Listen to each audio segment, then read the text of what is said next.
it's put the dash cam in the car day. So there's a little box of bits, including a tablet, which has got the manual on it. There's the car, which has currently got a dash cam in it. The dash cam in there is it's an old key, and that's what we need to do to power it, which is going to be exactly the same for the new one. But you can see I've actually tucked the wires out of the way for that one, so this one's going to be much the same. Just got to check out the spacings and things, and I'll keep you posted. That's it removed.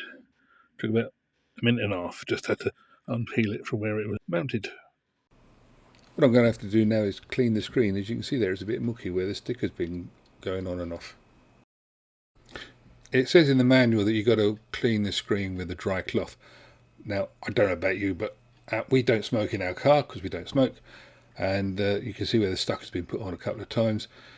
The windscreen does get a greasy film on it from the sucking in the road spray, I guess, I don't know.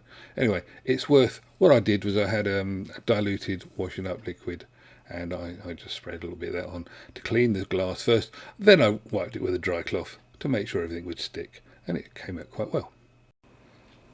So now all I've got to do is try and work out where exactly to put the appropriate bits of sticky stuff. It's going to be fun. I'll keep you posted. Let's see how we get on. This is the heat protective film. Basically, it's a piece of sticky tape that you put onto the windscreen, and then you stick the actual bracket to it. So this is bigger than the bracket, so it gives it a certain amount of sun protection, I guess. And it's probably got some sort of metal in it to try and dissipate the heat. We don't get a lot of problem in the UK with sun. What I've had to do here, if you can see on here, there is actually the spotty bit that is already there on the windscreen, and then there's the mirror there as well, the mirror bracket. So I've used the mirror as being the datum point because everything's got to be based around there. And I've measured the size of the pad. I've measured the size of the thing that's going to be going on, and I've worked it onto ratio so that it is roughly central to the mirror bracket by taking the size of it and measuring it from datum points. You'll have to work it out yourself. There's nothing I can do to help you with this because all your cards are going to be different. However, just to say, it's a good idea, probably, and it looked like it in the manual, to go where the actual mirror was and to tuck it behind. But remember, you mustn't be so close that you're going to be able to not get your plugs in and out, because once that's up there, you don't really want to be fiddling about. And also remember that those spots that are on the screen are not very easy to stick to, so that's why I've gone literally. I've used the spots as a datum, and I've used that as a straight line, and then I've used the measurements of the mirror to actually try and get that in the middle. Hopefully it's there, but raise my hat to people who manage to work with windscreens, because they're at a funny angle, they're curved. Very little in the geometry of a windscreen is actually perpendicular to anything else. Well, I've just got it in. It's all sort of mounted up there. It's only stuck on, but they're stuck on properly.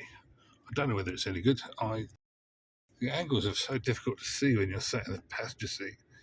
You can't do it from the driver's seat because there's a steering wheel in the way. So I'm going to power it on now.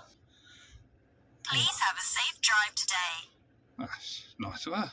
The next thing to do now, I think, is to connect to the Wi-Fi, which I shall do. Remember, of course, that this is meant to be a permanent installation once it's on. Trying to get that pad off is not going to be easy. If you think that's difficult, wait until you stick the bracket on, because the bracket has to be square with the heat shield. Moving on to the rear camera now, that's just mounted, it's literally just stuck on. You have to make sure that you don't stick onto the actual grid of the rear screen heater. You don't want to pull the wires off. You have to make sure you can see through it like that. That's the way it should be. At this point, I will confirm to you that the wiring is just simple. It's that thick lead with the mini USB connector on it. That's what you connect the front camera to the rear camera with. I literally stuck it between the roof and the door seal. You're going to have to work on it on your own car in your own way. But I've tucked it neatly out of the way between the roof and the door seal, and I've pulled it all the way around. There is no problem as far as that's concerned. We've got a hatchback, as you've seen. It's actually a Dashcam, and I've put it in the middle of the rear screen, because that seemed like the best place to be. It's a little bit difficult. You can see here that the alignment is a little bit awkward insofar as you just got to try and get it right. There is a slot on the side of the camera so you can adjust the angle once you've got your door shut, and you then have to just do a little bit of electronic adjustment. I'll show you the screenshots, we'll go on from there. First of all, go onto the Google Play Store, find the app. Once you're on it, you can now, you've got to answer the questions for what do you allow it to do. Having established contact, it's going to then ask you if you want to download firmware and all this sort of stuff. I would suggest you do it within reach of Wi-Fi, otherwise you might wipe out your data allowance, because it's not a small download. It's not huge, but it's bigger than you might want.